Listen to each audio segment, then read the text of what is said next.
Why did My Hero Academia need Stain? Think about it for a second. His entire arc only ran about 3 episodes, and he didn't actually kill anyone on screen, destroy a city, or defeat a major hero. But when you go through everything he had a hand in influencing, on screen and off, you're left with only one conclusion. He was exactly what My Hero Academia needed. Let's talk about why. Stain's introduction is important to My Hero because he's the first villain we see with a point. Hero society has lost its way. We should remember that we're introduced to Stain immediately after getting to know more about Endeavor, and this is when he's at his worst, which I'm sure was intentional. We see the number 2 hero is an abusive, egotistical piece of shit, so it makes sense to think that extends to other heroes. Stain believes what he's doing, killing false heroes who are diluting the worth of that title, forcing other heroes to adhere to higher standards, is for the greater good. Though his actions are radical, his goals are understandable. But simply having a point doesn't mean there aren't flaws to his philosophy. Is the way the hero society is designed in My Hero flawed?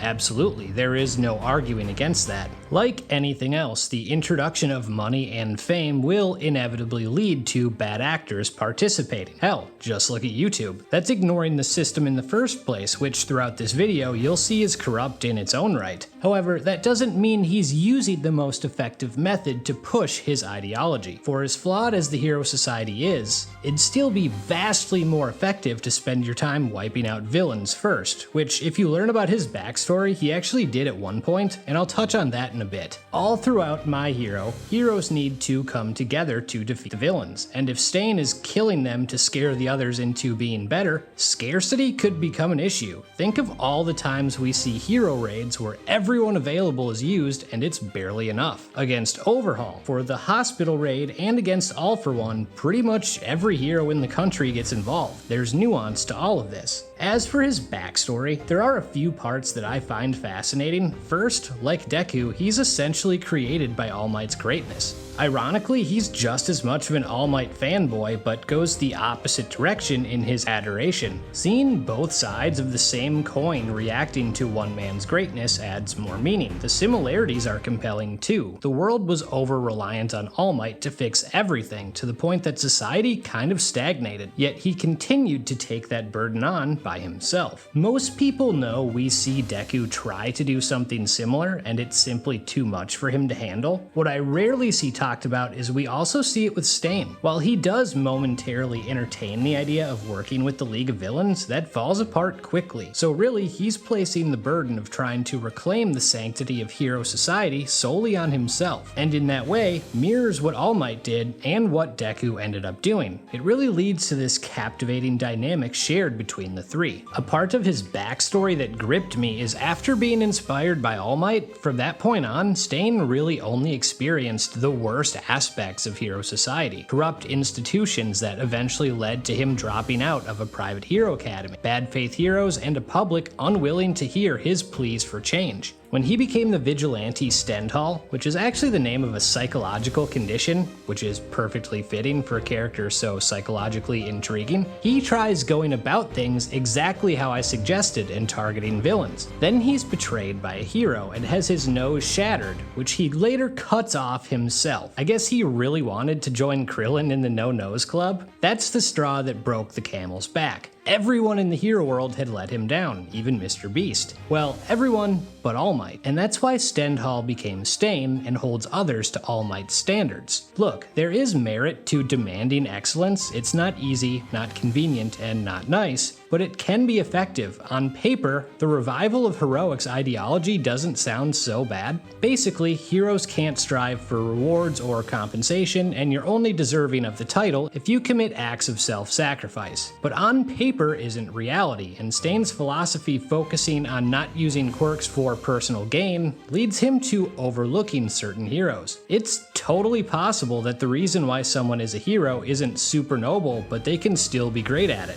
I mean, think about it. The entire shonen genre is built around guys who either want to be the strongest, become a leader, or get respect, and these are some of the most incredible heroes imaginable. This particularly applies to Endeavor, a man Stain literally called a fake. Yeah, Endeavor was a piece of shit, but he also kind of embodied what Stain wanted in a hero. Sure, he strove to be number one for personal gain, but unlike others who were content to let All Might save the day until he no longer could, Endeavor never settled. He always strove to be the best he could. He checks the box for self-sacrifice many times over. It's another reason why Stain's ideology is flawed. It can even go the other way. Simply having altruistic goals doesn't make you a great hero if you're ineffective at achieving them. Something I don't see get enough credit about Stain is how clever he is. He doesn't reveal the nature of his quirk, and because it's complex, it's not easy to deduce exactly what it is. This makes him exceedingly difficult to deal with. Who would think you can be paralyzed by someone drinking your blood, and the lengths of that being determined by your blood type? On top of that, he carries tons of blades and even has spiked shoes, which adds versatility to how the Teenage Mutant Ninja Hero Killer can use his quirk. Even his moniker is cool as well as fitting. He's the man who will dye the world with stains that will never be wiped away. Due to only being in a few episodes and being defeated, his threat level is understated. When it comes down to it, it took 3 top students from the best hero academy in the world to beat him, 2 of them essentially being prodigies, and that was after repeatedly neutralizing them. Even then, he's still able to escape his binding and rescue Deku from Nomu, after which his aura is so strong that no one, not even pros like Gran Torino or Endeavor, stands up to him before he passes out. The funny thing is, after he's captured, those students who stood up to him get reprimanded because they did hero work without a license. Not being licensed to do the right thing basically proves, yeah, this system is broken. The issues with the system and the honest, uncomfortable conversations Stain is pushing people towards having is exactly what ends up happening later on, and one of the reasons why My Hero needed him. Stain was the first to point out how broken and corrupt Hero Society was in ways that made sense. In Season 6, Dabi exposes Endeavor and Hawk's pasts, leading the public to turn against them and heroes in general.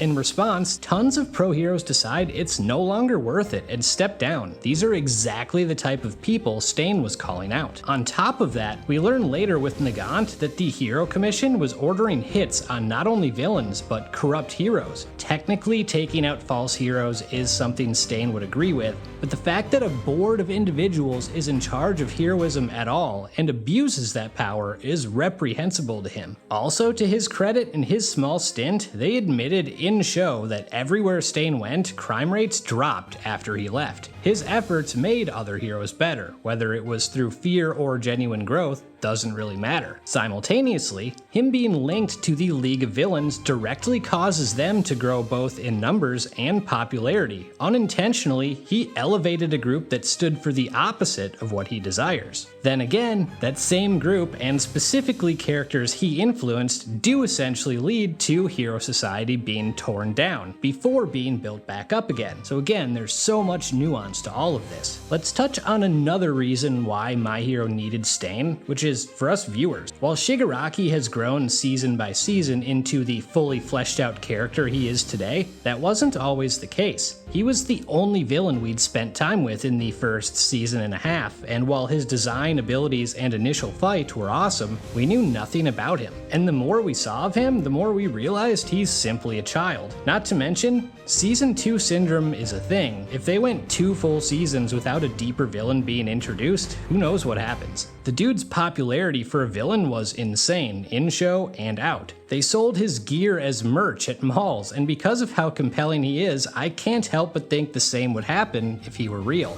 Perhaps more importantly, he initiated change in Shigaraki and so many others in the show. In fact, outside of Deku and All Might, you could argue no one in the show was more impactful than Stain. The confrontation between Stain and Shigaraki is an interesting one. Stain rightfully points out that Shigaraki is a child without ideals or goals. Tomura doesn't take that well. He pouts, like a child, and demands Stain leave. Then after everything that happens in Hosu, he can't understand why Stain has garnered a bigger reputation than him. This leads to confronting Deku about it, who says that while he doesn't agree with either of them, he can understand Stain. Shigaraki's perspective shifts, and slowly he begins growing up. In their initial confrontation, Stain said he was testing Shigaraki to see if he'll bloom. That's exactly what happened. Stain has a monumental impact on Ida, Stain paralyzes his brother, the most traumatic moment of Ida's life, which forces him to take on the Ingenium moniker. When Ida is out for revenge and finds Stain, he undergoes personal growth as well. Initially, the hero killer takes no interest in him and tells him to leave. Then he sees the rage in Ida's eyes and realizes that this wannabe is prioritizing vengeance over saving the pro hero in danger. Stain deems him unworthy and tells him as much. That point is furthered immediately after when Deku flies in and prioritizes saving Ida. To Ida, this shows that Stain was right, and he admits as much, that he is not currently worthy of being a hero. It's an important moment for his growth and comes back in season 6. When Deku has lost his way, it's Ida who brings up what he learned from Stain and Deku in that fight, that meddling when you don't have to is the essence of being a hero. Vicariously through Deku, he impacted those two, but also by being inspired by All Might and Deku's understanding of him, he impacts Deku himself, and then later on even impacts All Might when he's not living up to the standard he had set. I love how the more Deku delves into trying to take on the burden of doing everything by himself as a vigilante, the more he actually looks and moves like Stain. Then shortly after, Stain returns, furthering the parallels and dynamic between those two and All Might.